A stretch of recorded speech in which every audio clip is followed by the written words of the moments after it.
رسوله الكريم أما بعد فأعوذ بالله من الشيطان الرجيم بسم الله الرحمن الرحيم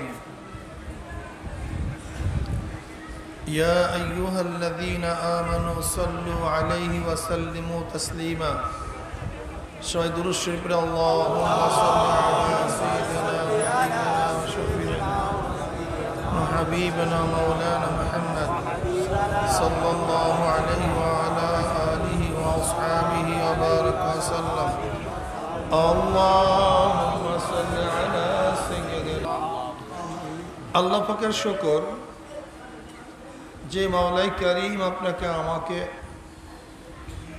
আজও পর্যন্ত হায়াত দান করে সুস্থ রেখে এই দুয়ার মাহফিলে ইসলাহি মজলিসে আসার তৌফিক দান করছেন, বলা শোনার তৌফিক দান করছেন, এর জন্য শুকরিয়া তান আমরা সবাই বলি আলহামদুলিল্লাহ। ইতিমধ্যে গোটা দুনিয়ার থেকে বহুত মানুষ বিদায় হয়ে গেছে। করোনা নামক ভাইরাস গোটা দুনিয়াকে জেলখানা বানায় দিছে। যারা শক্তিধর রাষ্ট্রের প্রেসিডেন্ট, যাদেরকে এক সেকেন্ডের জন্য কেউ জেলে আবদ্ধ করতে পারতো না, আল্লাহ পাক রব্বুল আলামিন অজানা অচেনা এক ভাইরাস যা ধরাও পড়ে না, এমন ছোট্ট এক ভাইরাসের মাধ্যমে সবাইকে জেলখানায় ঢুকাইয়া দিছে। কেমন জেলখানা? দুনিয়ার জেলখানায় তো সবাই সবার সাথে সাক্ষাৎ করতে পারে, সাক্ষাৎ করে কেউ কারোর জন্য কিছু নিয়ে যায়, কিন্তু এমন জেলখানায় ঢুকাইয়া দিছে বাপ ছেলের সাথে দেখা করে না, ছেলে বাবার সাথে দেখা করে না, মা মেয়ের সাথে দেখা করে না, সাক্ষাৎ করে না, স্ত্রী স্বামীর সাথে, স্বামী স্ত্রীর সাথে দেখা করে না। ইয়াউমা ইয়াফিরুল মারউ মিন আখিহি ওয়া উম্মিহি ওয়া সাহাবিহি ওয়া সাহিবাতিহি ওয়া বানি। কিয়ামতের ময়দানে আপন ভাই ভাই পরিচয় দেবে না, মা সন্তানের পরিচয় দেবে না, সন্তান মায়ের পরিচয় দেবে না, বাবা ছেলের পরিচয় দেবে না। আয়াত পড়ছি, বয়ান করছি, লেকিন বাস্তবতা দেখব কিয়ামতের ময়দানে।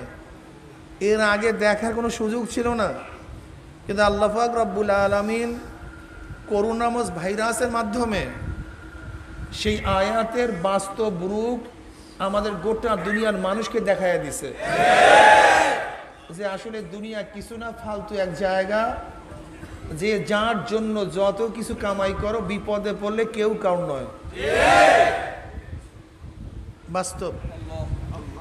এই যে ফেনীতে যে ঘটনা ঘটছে, পেট্রোল পাম্পে কাজ করে সে ব্যক্তি কত কষ্ট করে বিল্ডিং করছে, বাচ্চাদের জন্য, মার জন্য, স্ত্রীর জন্য, লেকিন ব্যক্তি পানি পানি পানি পানি করে চিল্লাইছে।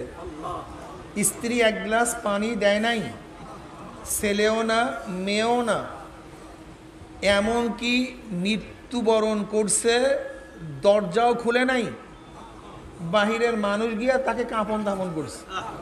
এইটাই দুনিয়ার হাকিকত, এইটাই দুনিয়ার বাস্তবতা, এইটাই দুনিয়ার বাস্তবতা। কিয়ামতের ময়দানে কোন এক ব্যক্তির এক নেকের জন্য জাহান্নামে ফয়সালা হয়ে যাবে। আল্লাহর কাছে বলবে, মাওলা হে, একটু সুযোগ দেন, দেখি কারোর কাছ থেকে একটা নেক ক্রয় করা যায় কিনা, ধার নেওয়া যায় কিনা। আল্লাহ পাক বলবেন, যাও খুঁজো।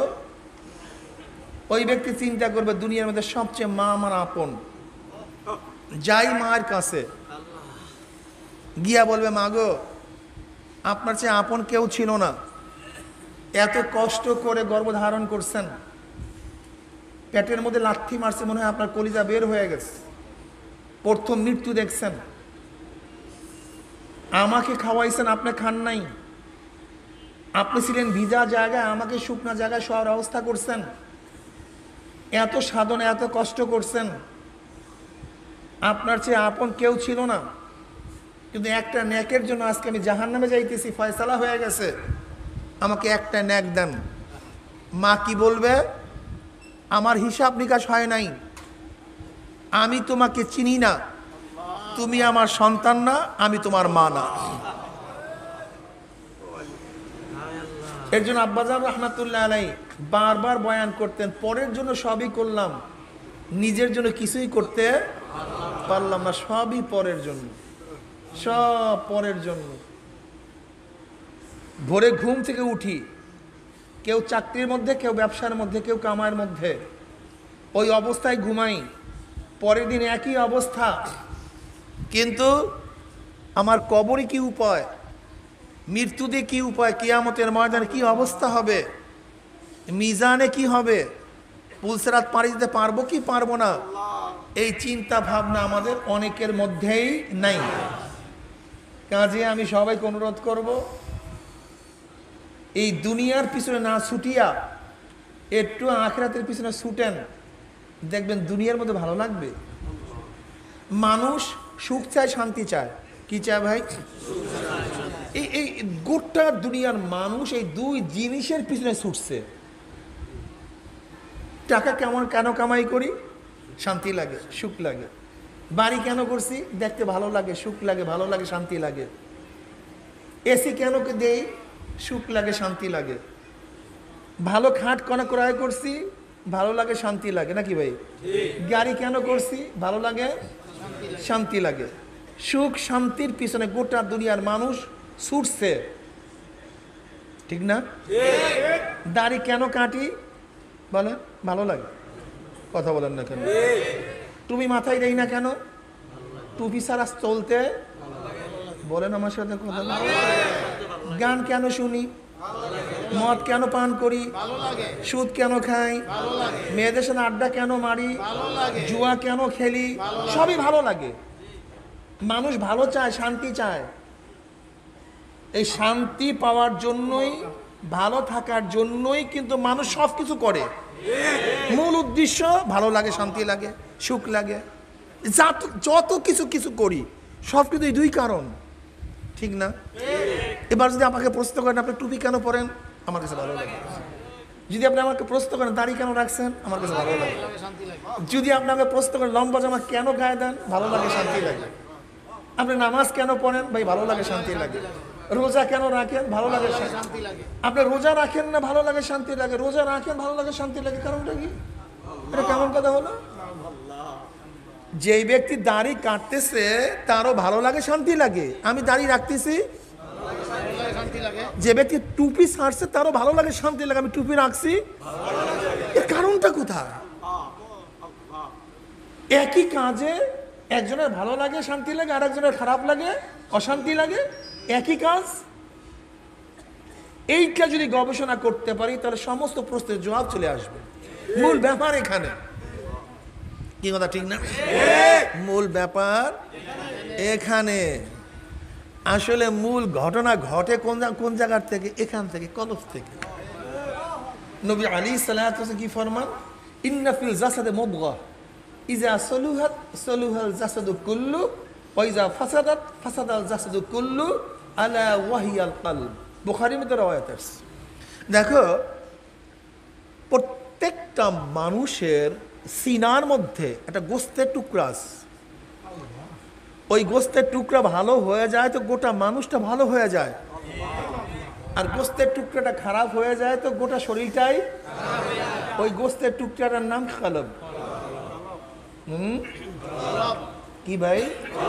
কলব ভালো, সব ভালো। কলব খারাপ, যেমন দেখেন, আমিও দেখি, আপনিও দেখেন, চোখের কাজ দেখা। চোখের কাজ কি ভাই? ঠিক না? কানের কাজ, জবানের কাজ, হাতের কাজ করা, পায়ের কাজ হাঁটা। একজন ব্যক্তি সিনেমা দেখে, আমাদের নুরুন ভাই দেখে না কেন? কারণটা কি? অনেকেই সিনেমা দেখে, এখানে অনেক মানুষ আছে, দেখে না কেন? কিন্তু সে কি সিনেমা দেখবে না? দেখতে পারে না। তুমি কি সিনেমা দেখতে পারো না? দেখো না কেন? কারণটা কি? হ্যাঁ, শোনো, চোখের কাজ দেখা, কিন্তু কি দেখবো এই ডিসিশন দেওয়ার ক্ষমতা চোখের নেই। কি দেখবো, কোন দিকে তাকাবো, চোখের কাজ দেখা, কিন্তু কি দেখবো, কোন দিকে তাকাবো, এই ডিসিশন দেওয়ার দায়িত্ব চোখের না, এই ডিসিশন দেওয়ার দায়িত্ব কলবের। কথা বলেন না কেন? কানের কাজ শোনা, কি শুনবো, এই ফয়সালা দেওয়ার দায়িত্ব কানের না, এই ফয়সালা দিবে কলব। জবানের কাজ বলা, কি বলবো, এই ডিসিশন জবান দিবে না, এইটা দিবে কলব। হাতের কাজ করা, কি করব, এই ফয়সালা হাত দিবে না, এই ফয়সালা দিবে কলব। পায়ের কাজ হাঁটা, কোন দিকে হাঁটবো, এই ফয়সালা পাও দিবে না, এই ফয়সালা দিবে কলব। যেই কলব চক্ষুকে বলছে সিনেমা দেখ, সেই চক্ষু সিনেমা দেখে। যেই কলব চক্ষুকে বলছে খবরদার সিনেমা দেখবি না, সেই চক্ষু সিনেমা দেখতে পারে না। যেই কলব কানকে বলছে গান শোন, সেই কলব গান শুনে। যেই কলব কানকে বলছে খবরদার গান শুনতে পারবি না, হাজার চেষ্টা করেও তাকে গান শোনাতে পারবেন না। যেই জবানকে কলব বলছে মিথ্যা বল, গিবত, শিকায়ত কর, তোহমাত দে, যা মনে চাই তাই বল, জবান বলতেছে। আর যার কলব বলছে খবরদার, জবানের মধ্যে তেলাওয়াত থাকবে, জিকির আজকার থাকবে, শুকর থাকবে, নসিহত থাকবে, কোনো গুনার কথা বলা যাবে না। আপনি হাজার চেষ্টা করলেও সেই জবান থেকে গিবত, শিকায়ত, গুনার কোনো কথাই বের করতে পারবেন না। যেই হাতকে কলব বলছে মানুষকে অন্যায়ভাবে হত্যা কর, সেই হাত হত্যা করছে। যেই হাতকে কলব বলছে ঘুষ গ্রহণ কর, সেই হাত ঘুষ গ্রহণ করছে। যেই কলব হাতকে বলছে জুলুম কর, সেই হাত জুলুম করতেছে। যেই হাতকে কলব বলছে মদ পান কর, সেই কলব মদ ধরছে, পান করতেছে। কিন্তু যার কলব বলছে খবরদার, এই হাত দিয়ে একটা জুলুম অত্যাচার অন্যায় হবে না, হাজার চেষ্টা করেও সেই হাত থেকে জুলুম অত্যাচার অন্যায় করাতে পারবেন না। যেই কলবকে বলছে, যেই কলব হাপাওকে বলছে চুরি কর, ও চুরির দিকে চলতেছে, ডাকাতির দিকে যা, ডাকাতি করতেছে নাকি ভাই? অন্যার দিকে পাও পাড়া, সেই পাও অন্যার দিকে চলতেছে। কিন্তু যেই কলব পাওকে বলছে মসজিদের দিকে হাঁট, ন্যায়ের দিকে চল, মাহফিলের দিকে হাঁট, সেই পাও মাহফিলের দিকে চলতেছে। তাহলে ডিসিশন কে দেয়? জোরে বলেন। তা কলব ঠিক, চক্ষু ঠিক, কলব ঠিক, কান ঠিক, কলব ঠিক, জবান ঠিক, কলব ঠিক, হাত ঠিক, কলব ঠিক। কথা বলেন না কেন? এখন দেখেন, হাতে দরদ হইলে সিঙ্গাপুর যাই, থাইল্যান্ড যাই, চেন্নাই যাই, অথচ আমরা সবাই একমত, সব ডিসিশন নেওয়ার মালিক কলব। তাই হাতের পাগল হয়ে গেছেন, কিন্তু হাতকে যে হুকুম দেয় মূল পরিচালক যে, তার দিকে একদিনে তাকান নাই কেন? ওখান থেকে সিগন্যাল ভুল আসে কেন? যদি সিগন্যাল ভুল আসে সব জায়গায় গ্যাঞ্জাম লাগবে নাকি ভাই? আমাদের কলম নষ্ট হওয়ার কারণে সিগন্যাল হাতের উপরে ভুল, চোখের উপরে, কানের উপরে, পায়ের উপরে, জবানের উপরে। এর জন্য দুনিয়ার মধ্যে যত সমস্যা সব এই এখানে গ্যাঞ্জাম। হার্ড ডিস্ক নষ্ট হয়ে গেছে, সিগন্যাল ভুল আসতেছে হাতের উপরে, চোখের উপরে সিগন্যাল ভুল আসতেছে। এর জন্য চক্ষু খালি এদিক ওদিকে তাকায়। কিন্তু যার কলব থেকে সিগন্যাল চোখের উপরে ঠিকই আসে, সে নিম্নগামী হয়ে চলতে থাকে, মেয়ের দিকে তাকায় না, হারামের দিকে তাকায় না, বরং চোখের থেকে মাওলার ফিকির বের হয়। আসমান কিভাবে বানাইল আমার মাওলা! আরে ভাই, দুনিয়ার চেয়ে 13 লক্ষ গুণ বড় এই সূর্যটাকে আল্লাহ পাক ঘুরাই কিভাবে রে ভাই? দুনিয়ার সামান্য একটু আলো জ্বালাইতে কত তৈলের প্রয়োজন, গ্যাসের প্রয়োজন, কত কি কাঠ খড়ি খরচ করতে হয়। আর 9 কোটি 30 লক্ষ মাইল দূরের থেকে এত পাওয়ারফুল আগুন টিকা যায় না। এত পাওয়ারফুল আগুন কত হাজার কোটি লক্ষ মিলিয়ন টন ঘনফুট প্রতি সেকেন্ডে গ্যাস ব্যবহার হয়, দেয় কি রে ভাই? হ্যাঁ, এই চিন্তা শুরু হয়ে গেছে। ফারজিল বাসারা হাল তারা মিন ফুতুর সুম্মারজিল বাসারা কাররাতাইনি ইয়ানকালিব ইলাইকাল বাসারু খাসিয়াও ওয়া হুয়া হাসিস। ফিরা তোর চক্ষু বারবার বারবার তাকাও আমার সৃষ্টির দিকে, দেখতে কোনো ভুল আছে নাকি, ব্যক্তির চেয়ে ঘটনা কি। নারিকেল গাছ একই জায়গায়, একই মাটিতে, একই খানা খায়, হ্যাঁ, কিন্তু তার মধ্যে এরকম হয় কেন? আম গাছ একই খানা খায়, তার মধ্যে এরকম হয় কেন? সব গাছগুলি একই জায়গায়, এরকম ফলের মধ্যে এত বিভিন্ন ধরনের স্বাদ কেন?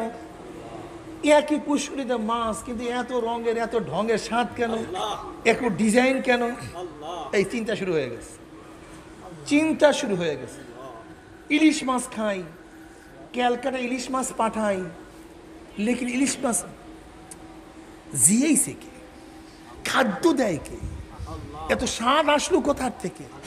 লেজের মধ্যে এক ধরনের স্বাদ, পিঠের মাছে ভিন্ন ধরনের স্বাদ, পেটের মাছে ভিন্ন ধরনের স্বাদ, ঘাসের মাছে অন্য ধরনের স্বাদ, আবার কালো মাছের মধ্যে অন্য ধরনের স্বাদ। একই মাছের মধ্যে এত স্বাদ লাগাইলো টাকা, শুরু হয়ে গেছে।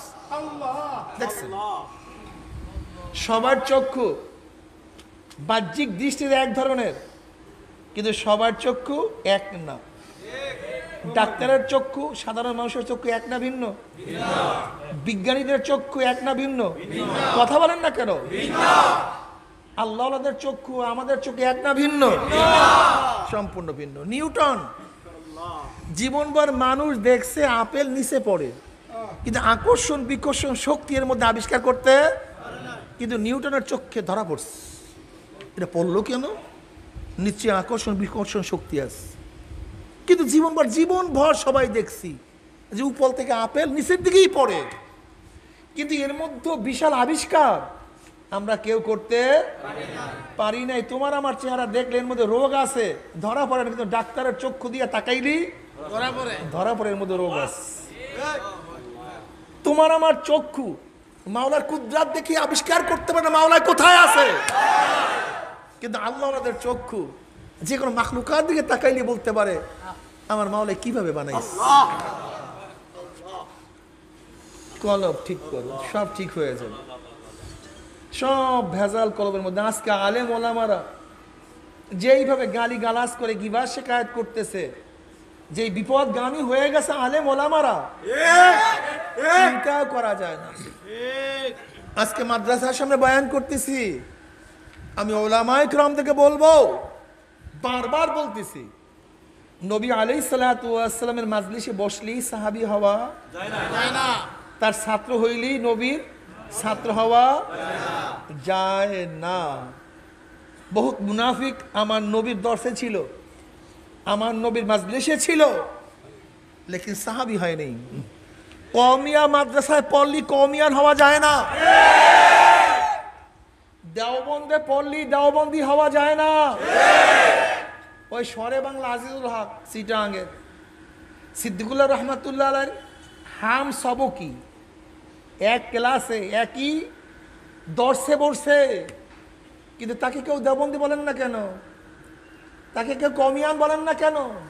সে তো জীবনভর কওমিয়া মাদ্রাসায় পড়ছে, জীবনভর। কওমিয়ায় পড়লে কওমিয়ান হওয়া যায় না, দেওবন্দেই নিসাবে পড়লি দেওবন্দি হওয়া যায় না, নবীর সামনে বসলেই সাহাবী হওয়া যায় না। যতক্ষণ পর্যন্ত নবীর আদর্শ নীতি গ্রহণ না করে ততক্ষণ সাহাবী হওয়া যায় না। ঠিক যতক্ষণ পর্যন্ত দেওবন্দি এবং কওমিয়ার নীতি আদর্শ গ্রহণ না করে ততদিন পর্যন্ত কওমিয়ায় পড়লে দেওবন্দে পড়লেই দেওবন্দি হওয়া যায় না। আগেকার দেওবন্দি ওলামায়ে কেরামের চেহারার থেকে নূর ঝলকাইতো, জবান থেকে জিকির ঝলকাইতো, জিকির টফকাইতো। আর এখন আমাদের দেওবন্দি ছেলেদের অবস্থা, দেওবন্দি ওলামায়ে কেরামের অবস্থা, জবান থেকে গিবা শেখায় টফকায়, আর চেহারার মধ্যে শয়তানি প্রকাশ পায়। নামাজের মধ্যে সেই রূহ নাই, নামাজের মধ্যে অনেক ওলামায়ে কেরামের নামাজ দেখলে পেরেশান হয়ে যায়, পেরেশান হয়ে যায়, পেরেশানি চলে আসে। এই কি রশিদ আহমদ গঙ্গুই রহমতুল্লাহ আলাইহির অনুসারী? হ্যাঁ, দেওবন্দি দাবি করি। যদি প্রশ্ন করি 1 বছরের মধ্যে নামাজ কাজা হয় নাই, আলেম সাহেব কয়জন আছেন? হাত উঠাতে পারবেন। 1 বছরের মধ্যে নামাজ 1 ওয়াক্ত কাজা হয় নাই, 1 ওয়াক্তও না, 1 বছরের মধ্যে। জিন্দিগিতে নামাজ কাজা হয় নাই, এ তো বিরল ঘটনা, বিরল ঘটনা। দেওবন্দি দাবি করে, দেওবন্দি দাবি করে। অথচ প্রশ্ন করি 1 বছরের মধ্যে নামাজ কাজা হয় নাই, 1 বছরের মধ্যে জামাত কাজা হয় নাই, 1 বছরের মধ্যে তাকবীর উলা কাজা হয় নাই, হাত তুলেন তো। তখন নেই, তখন পাওয়া যায় না। অথচ দেওবন্দি দাবি করে রশিদ আহমদ গঙ্গুই রহমত সারপুরুষ ছিলেন দেওবন্দ মাদ্রাসার। একবার দেওবন্দের এক অনুষ্ঠানে গেছেন, ভিড়াভিড়ির কারণে তাকবীর উলা ছুটিয়া গেছে। কি ছুটছে ভাই? তাকবীর উলা ছুটছে। আফসোস করিয়া কি বলছিলেন? আজকে 18 বছর পরে। কত বছর পরে? 18 বছর পরে আমার তাকবীর উলা ছুটিয়া গেছে। এর নাম দেওবন্দি, এর নাম দেওবন্দি।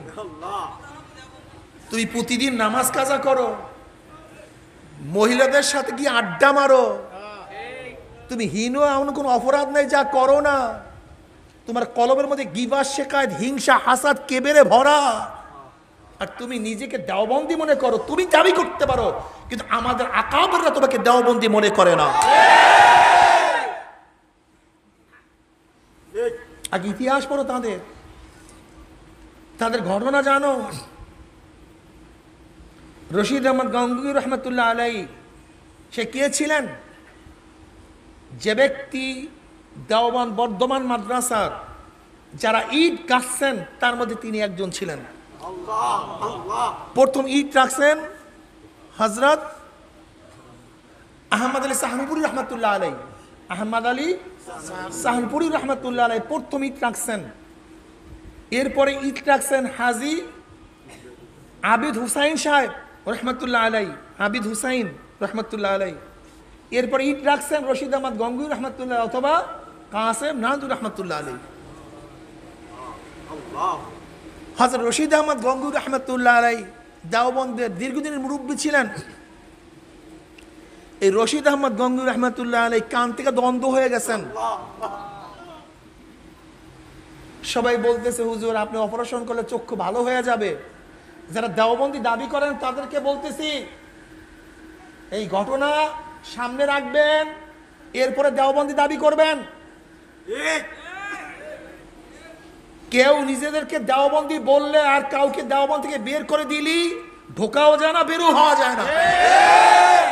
এখন ঠিকাদারি হয়েছি কওমি মাদ্রাসার, কেউ কেউ ঠিকাদারি নিচ্ছে, কেউ কেউ ঢুকায় কওমিয়ার মধ্যে আর কাউকে বাড়ি ফিরে দেয়, ঠিকাদারি নিস।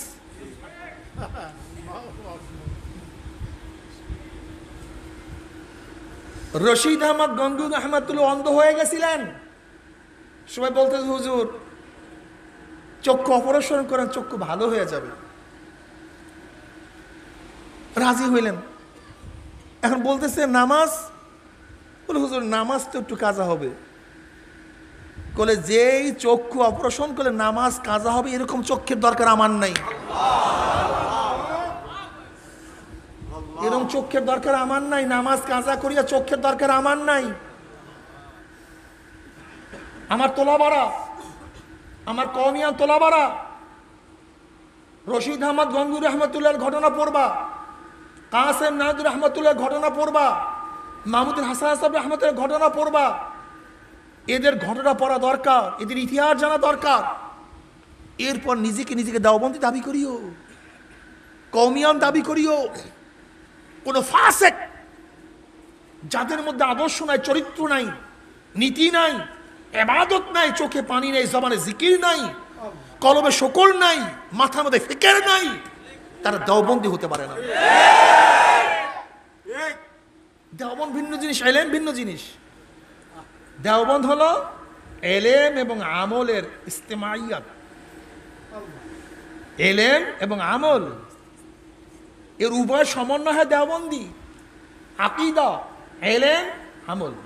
আকিদা, পরিশুদ্ধ আকিদা থাকতে হবে, ভেজাল মুক্ত এলেম থাকতে হবে, ভেজাল মুক্ত আমল থাকতে হবে, এরপর হবে দেওবন্দি।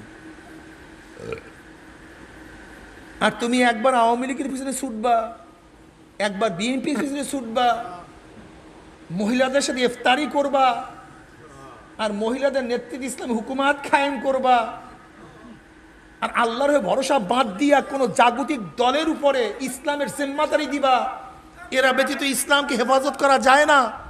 মনে করতে হবে তুমি দেওবন্দে হতে।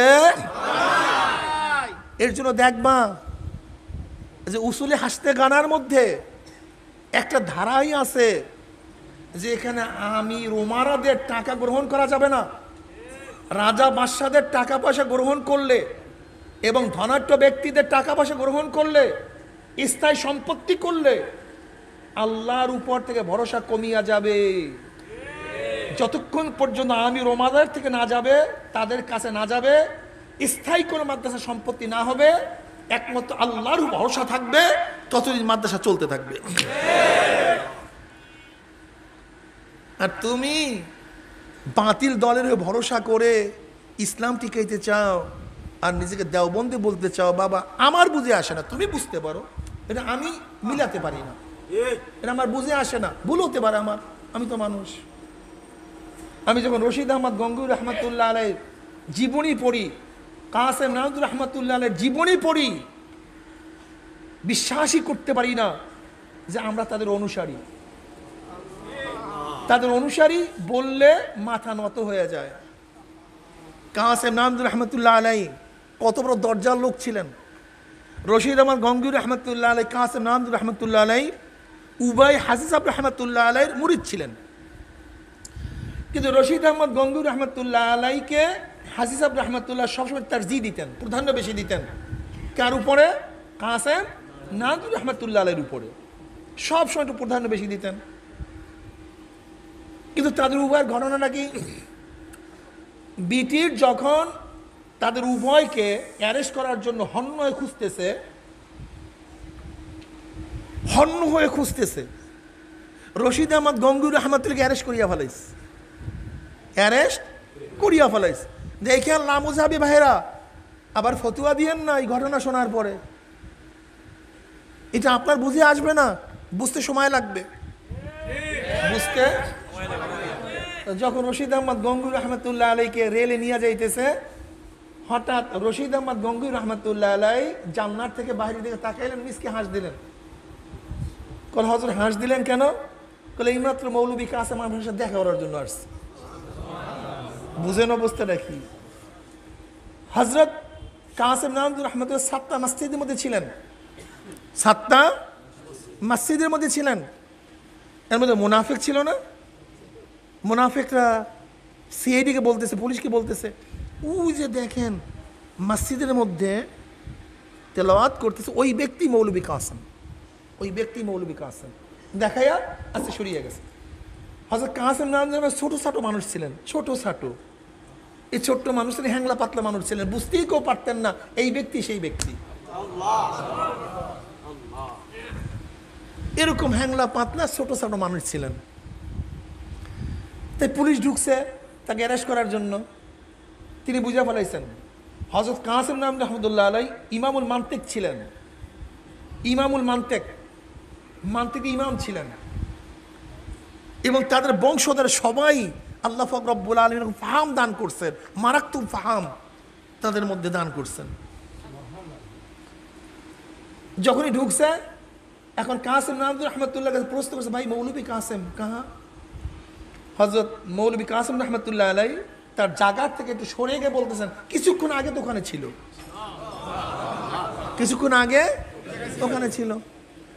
এখন পুলিশ তো মনে করছে সে আর নাই। এরপরে পুলিশ বের হয়ে গেছে, কিন্তু যে ব্যক্তি দেখা যাচ্ছে মুনাফিক, তার কাছে যাই না, তুমি না বললা মসজিদের মধ্যে আছে, কই তাকে তো পাইলাম না। কইলে আরে ভাই যার সাথে কথা বলছেন সেই তো কাসেম, সেই তো কাসেম। এবার পুলিশ আসছে, আবার দৌড়ে এসে দেখে নেই, এসে দেখে কোথায় গেল, পাওয়া যায় না। রশিদ আহমদ গঙ্গুর আহমদ অ্যারেস্ট হয়ে গেছেন, কিন্তু কাসেম নাজমুল রহমতুল্লাহকে অ্যারেস্ট করতে পারেন নাই। এবার হাফিজ সাহেব রহমতুল্লাহ কাছে গিয়ে বলতেছেন, আপনি জীবন বর্ত রশিদ আহমদ গঙ্গুর আহমদের প্রাধান্য দেন, এবার তো রশিদ আহমদ গঙ্গুর আহমদ অ্যারেস্ট হয়ে গেছে, কিন্তু কাসেম নাজমুল রহমতুল্লাহকে অ্যারেস্ট করতে পারে নাই, এইটাই তো তার কারামত, কাজে আপনি কেন তাকে প্রাধান্য দেন না? বলে এর জন্যই তো আমি রশিদ আহমদ গঙ্গুকে প্রাধান্য দিই। বলে কেন? বলে রশিদ আহমদ সুন্নাত পালন করছে অ্যারেস্ট হয়ে, কিন্তু মৌলভী কাসেম সেই অ্যারেস্ট হয়ে সুন্নাত আদায় করতে পারে না। দেখছেন তারা সুন্নাতের কত গুরুত্ব দেয়। অ্যারেস্ট হওয়া, বন্দী হওয়া সুন্নাত, এটা রশিদ আহমদ পালন করছে, কিন্তু মৌলভী কাসেম পালন করতে পারে না। এই জন্য আমি তাকে তারজিহ দিই। ঈদের উত্তরসূরি হয়ে আমাদের চরিত্র দেখলে তো শয়তান পালায়া যায়, আর আমরা তাদের উত্তরসূরি মনে করি। আমাদের তবিয়াত, আমাদের চলা, আমাদের চাহুনি, আমাদের কহুনি, আমাদের শোনা, এ দেখলে শয়তান পালায়া যায়।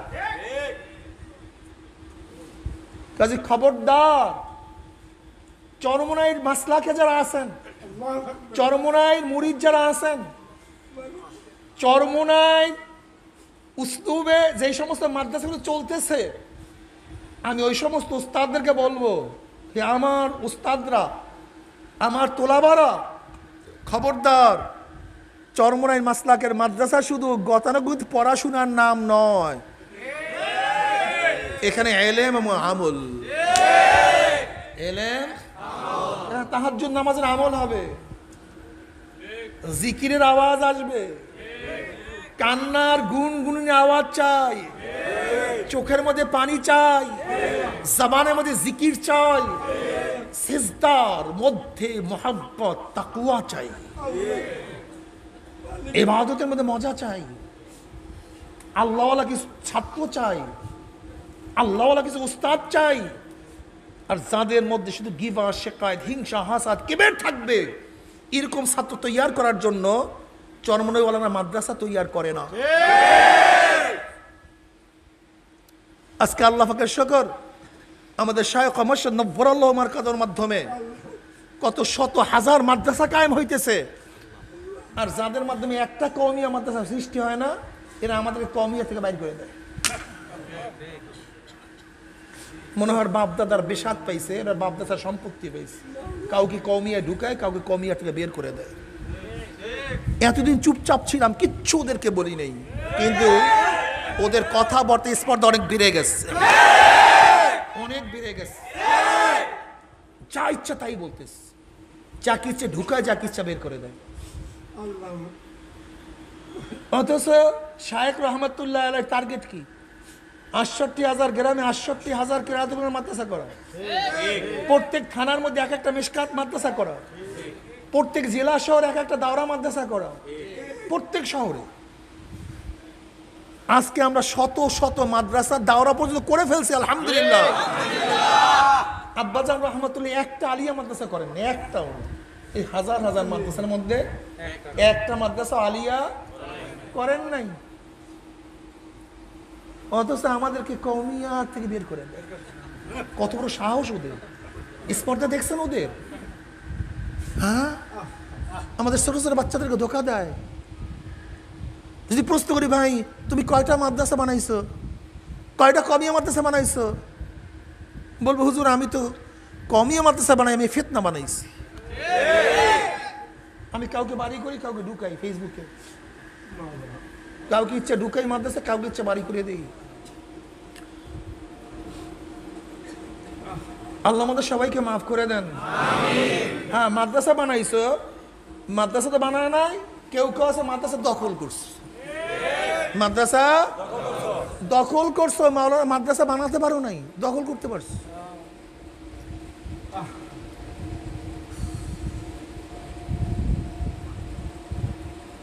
রশিদ আহমদ গঙ্গুর রহমতুল্লাহ আলাই, কাসেম নামদুর রহমতুল্লাহ আলাই, হাজি সাহেব রহমতুল্লাহ থানবী রহমতুল্লাহ আলাই, এদের এলেম এবং আমলের সাথে যদি তোমার মিল না থাকে, আমরা তোমাকে কওমিয়ান বলবো না। তুমি কওমিয়ান পড়ছো ঠিকই, কিন্তু কওমিয়ান না। তুমি মক্কা জন্ম হইছো কিন্তু আবু বকর না। তুমি মক্কা জন্ম হয়েছো ওমান না। তুমি হেরেমের মধ্যে গেছো কিন্তু তুমি বেলালে হাফসি না। তুমি তওয়াফ ঠিকই করছো, লেকিন আলী রাদিয়াল্লাহু তাআলা ইবাদত করতে পারো নাই।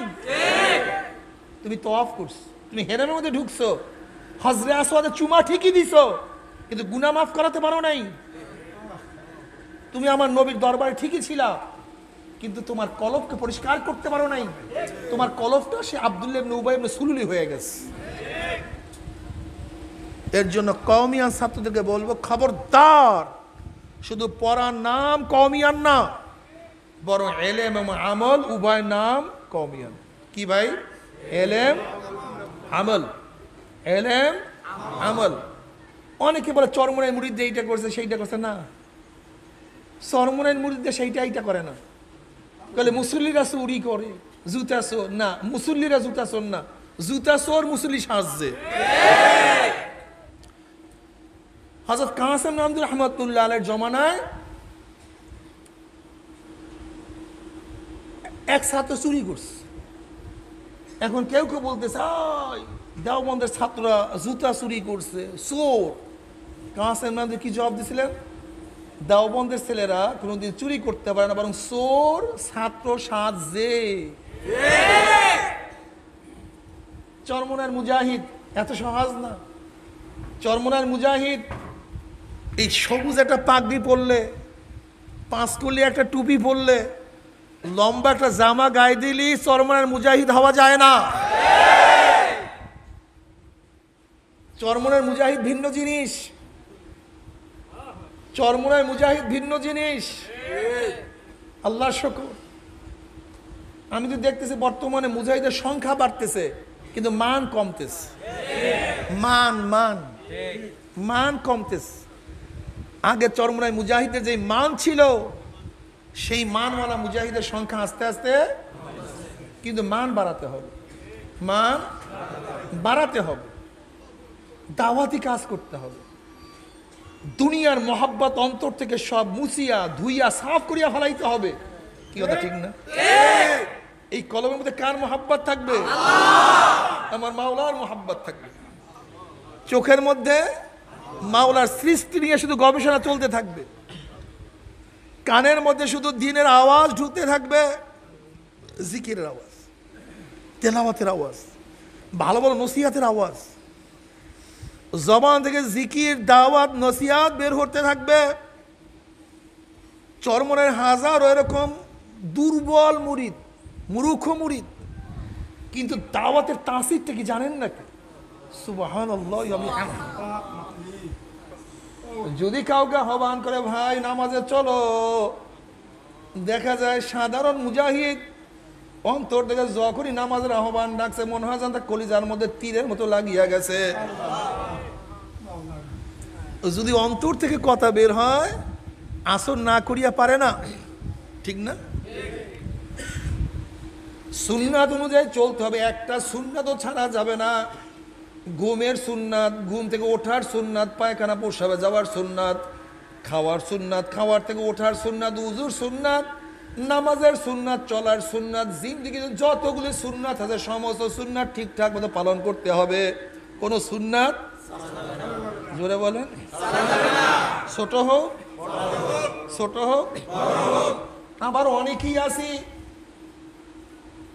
পাগড়ির মধ্যে সুন্নাত মনে করি, দাড়ির মধ্যে সুন্নাত মনে করি, খাওয়ার মধ্যে সুন্নাত মনে করি, শুধু মেসওয়াকের মধ্যে সুন্নাত মনে করি এইটাই সুন্নাত।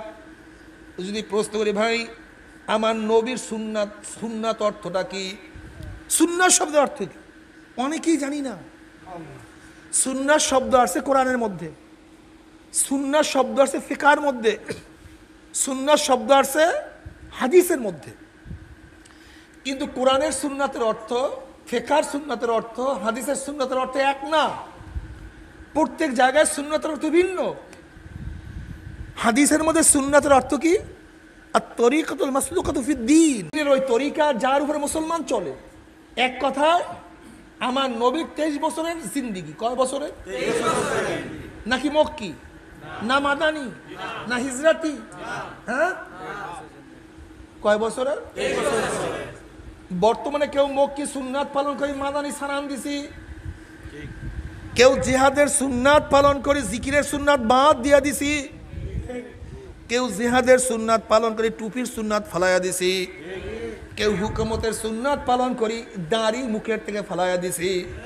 যেমন জামা শিবির, জামা শিবিরের ভাইরা এরা শুধু একামতি দিন একামতি দিন একামতি দিন একামতি দিন, শুধু রাষ্ট্রের মধ্যে হুকুমাত কায়েম করো, রাষ্ট্রের মধ্যে হুকুমাত কায়েম করো।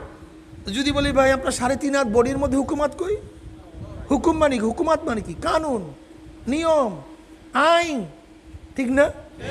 এর না হুকুমাত, বুঝেন নাই?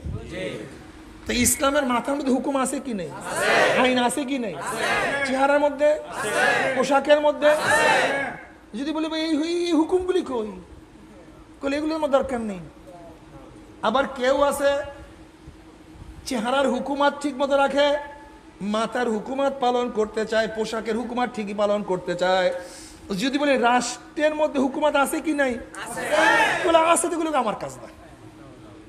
দেখছেন উভয় উভয়, একটা ছাড়ছে একটা ধরছে, একটা ছাড়ছে দরবেশ, বিশাল দরবেশ, বিশাল কাজ করে। সে আছে শরীরের হুকুম নিয়া, খানার হুকুম নিয়া, পায়জামার হুকুম নিয়ে, এই পর্যন্ত পায়জামার হুকুম নিয়ে আস। কি কথা ঠিক না? দাড়ির হুকুম, মেসাকের হুকুম। যদি বলে ভাই খেদমতে খলক আছে, সামাজিক সুন্নাত আছে, রাষ্ট্রের হুকুম আছে, এগুলি আমার কাজ না, এগুলো আপনার কাজ। একদলে শরীর হুকুম ছাড়ছে, রাষ্ট্রের হুকুমাত ধরছে, আর এক দলে শরীরের হুকুম ধরছে, রাষ্ট্রের হুকুম কিন্তু চরমনেওয়ালা দেন। কথা বলেন না কেন? কয় বছরের? এর মধ্যে ভুলে গেছে কয় বছরের? চরমনার মুজাহিদরা নামাজে দাঁড়ায় দাঁড়ায় মাওলার সাথে কানবে, সেজদার মধ্যে মাওলার সাথে কানবে। আরে কি মজা! সেজদার মধ্যে সুবহানা রাব্বিয়াল আলা কইয়া ডাক মারবে, বলবে মাওলা তুমি কই, আর তো সহ্য করতে পারি না। সেজদার মধ্যে মাওলার সাথে কাঁদবে, আমার মাওলার সামনে নরম হইয়া দাঁড়াইবে, আমার মাওলা আমার সামনে উপস্থিত রয়ে গেছে, চোখের থেকে পানি ঝরতে জবানের মধ্যে জিকির জারি হইয়া যাবে নাকি ভাই? আবার নামাজের জিকিরে তো তিলাওয়াতের সময় তো চোখের থেকে পানি ঝরছে, কিন্তু অন্যের মোকাবেলা করতে গিয়ে শরীর থেকে রক্ত ঝরতে থাকবে। এর নাম সর্বনয় মুরিদ। কোন সময় চোখের থেকে পানি ঝরে, আর কোন সময় শরীর থেকে, এর নাম সর্বনয় মুরিদ। তুমি কেমন চরমনায় মুরিদ? তুমি মসজিদে বলবে আল্লাহ আল্লাহ, আর মন্দিরে গিয়ে রাম রাম, এর নাম চরমনায় মুরিদ না। তুমি মসজিদে বলবে আল্লাহু আকবার, বড় কে? আর মসজিদের বাইরে গিয়েই বলবা বিএনপি আকবর, বিএনপি বড়, আওয়ামী লীগ আকবর, আওয়ামী লীগ বড়, শেখ সাহেব আকবর, শেখ সাহেব বড়, জিয়াউর রহমান আকবর, জিয়াউর রহমান বড়। মুনাফেক, তুমি চরমনায় মুরিদ না, ভিন্ন চরমনায় মুরিদ না। চরমনায় মুরিদ মসজিদে আল্লাহু আকবার বলছে, মসজিদের বাইরে আল্লাহু আকবার। বিএনপি বড় না বড় কে? আল্লাহ। শেখ সাহেব বড় না বড় কে? আল্লাহ। জিয়াউর রহমান বড় না বড় কে? আল্লাহ। কেউ বড় না বড় আল্লাহ। হ্যাঁ মুনাফিক, তুমি মসজিদে আল্লাহর হুকুম মানবা, আর মসজিদের বাইরে বিএনপির হুকুম, আওয়ামী লীগের হুকুম, জাতীয় পার্টির হুকুম, কমিউনিজমের হুকুম, সোশ্যালিজম, ক্যাপিটালিজম, কমিউনিজম, ডেমোক্রেসি না। চরমনায় মুরিদ না, ভিন্ন জিনিস। চরমনায় মুরিদ ওই মসজিদেও ঢোকার পর থেকে ঢোকার আগ পর্যন্ত যেরকম সব আল্লাহর হুকুম এবং আল্লাহর রসুলের হুকুম মানছো, মসজিদের বাহিরেও তোমার জিন্দিগিতে কার হুকুম মানতে হবে? আল্লাহ, আল্লাহর রাসূলের হুকুম মানতে। এইটা সরমনের মুনি। মসজিদে গিয়ে আল্লাহু আকবার, সুন্নাতকে মহাব্বত করো, আর অমুক জায়গায় গিয়ে নেতাকে মহাব্বত করো না ভাই। তোমাকে বুঝতে হবে চরমনে মুরিদ কি জিনিস। 23 বছরের জিন্দিগি। কয় বছরের? আমার নবী যা করছে, যা বলছে, যা করতে বলছে, যাহা নিষেধ করছে, সব কিছু করা, সব জিনিস থেকে নিজেকে বাঁচায় রাখার নাম মুসলমানি। এক জায়গায় করবা আর এক জায়গায় করবা না, হবে না। এক পেপারে ভালো রেজাল্ট করবা, ভালো মার্কস পাবা, আর এক পরীক্ষায় 0, তুমি পাস না, তুমি ফেল। তুমি নামাজে ভালো রেজাল্ট করছো, রোজায় ফেল করছো, রোজায় ভালো রেজাল্ট করছো, পর্দায় ফেল করছো, পর্দায় ভালো রেজাল্ট করছো, ইসলামী হুকুমাতে ফেল করছো। হবে না, হবে না। উদখুলু ফিস সিলমি কাফা। পরিপূর্ণভাবে ইসলাম যদি পালন করতে পারো, আমার মাওলা তোমার জন্য এমন সুন্দর একটা জান্নাত বানায় রাখছে, যে জান্নাত কেউ কোনোদিন চোখেও দেখে নাই, কানেও শুনে, অন্তর অনুভবও করে নাই। জান্নাতের মধ্যে ঢুকে আমার মাওলা এমন নেয়ামত দিবে, যে নেয়ামত শুরু হবে আর কোনোদিন শেষ হবে না। আল্লাহ তুমি আমাদের সবাইকে জান্নাত দান করো। বাবারে, চাও তো জান্নাত, চাও ঘুরো তো জান্নাত, জান্নাতের জন্য ঘুরতে থাকো, কামনা করো জান্নাত, কামনা করো। এত মজা, এত শান্তি, এত যেই শান্তি শুরু হবে আর কোনোদিন, আর জাহান্নাম এত বড় মারাত্মক, যেই অশান্তির কোনো শেষ নেই, কোনো সীমা নাই। আমরা মাওলার কাছে দোয়া করি, মাওলা তুমি আমাদের সবাইকে জান্নাতি বানায়া দাও, সবাইকে জান্নাতের নেয়ামত দান করো, জান্নাতুল ফেরদাউস আমাদের সবাইকে দান করো। মাওলার কাছে দোয়া করি, মাওলা আমাদেরকে জাহান্নাম থেকে হেফাজত করো, জাহান্নাম থেকে মাফ করিয়া দাও, কাউকে জাহান্নামে নিও না। জাহান্নামে এত মারাত্মক জায়গা, আল্লাহ তুমি আমাদের সবাইকে মাফ করে দাও। জাহান্নামের মধ্যে একটা উদ্যান হবে, জাহান্নামের মধ্যে একটা ভূমি হবে, যেই জমিনের মধ্যে ধারালো হুঙ্গা হুঙ্গা কাঁটা থাকবে। জাহান্নামে লোকদেরকে রশি বান্ধিয়া সেই কাঁটাযুক্ত ভূমির মধ্যে টানতে থাকবে। কাঁটার আঘাতে আঘাতে শরীরের থেকে সমস্ত চামড়াগুলি খুলিয়া খুলিয়া পড়িয়া যাবে।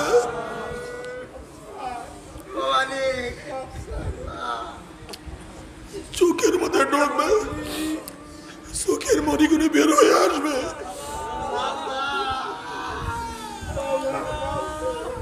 কি যে কষ্ট, ওই কষ্ট কেউ সহ্য করতে পারবো না। আল্লাহ, আল্লাহ তুমি আমাদের সবাইকে মাফ করিয়া দাও। কাজী বাবার আল্লাহ পাক যাকে যতদিন হায়াতে রাখে, ইবাদতের মধ্যে মগ্ন থাকো। গুনাহ তো করিয়াই ফেলাইছি, গুনাহ করতে আসি, আল্লাহর কাছে তওবা করতে থাক। আল্লাহ গুনাহ করছি, গুনার কোনো শেষ নেই, তুমি আমাদেরকে মাফ করিয়া দাও। আর পরীক্ষার পাস ঔষধ ঠিক মতো পালন করতে থাকো, দ্বীনের উপরে চলতে থাকো, মাদ্রাসা আলেম উলামাদের সম্পর্ক রাখতে থাকো। পাস ঔষধ ঠিক মতো পাস হোক ঠিক মতো পালন করতে থাকো। সব সময় জিকির আজকের মধ্যে মগ্ন থাকিও, আর সব সময় দোয়া করিও, রব্বানা লা তুজিগ কুলুবানা বা'দা ইয হাদাইতানা ওয়া হাব লানা মিন লাদুনকা রাহমা ইন্নাকা আনতাল ওয়াহ্হাব। মাওলা হে, হেদায়েতের গুমরাহ করিও না, তোমার কাছে টানার পরে তুমি ফালাইয়া দিও না, তোমার পরিচয় পাওয়ার পরে তুমি গোপন হইও না। আল্লাহ জান্নাতের পথ দেখাবার পরে তুমি পথ থেকে আমাদেরকে বিপদগামী করিও না। আমার জন্য দোয়া চাই, আমিও দোয়া করি যেন আল্লাহ পাক রব্বুল আলামিন আমাদের সবাইকে মাফ করিয়া দেয়।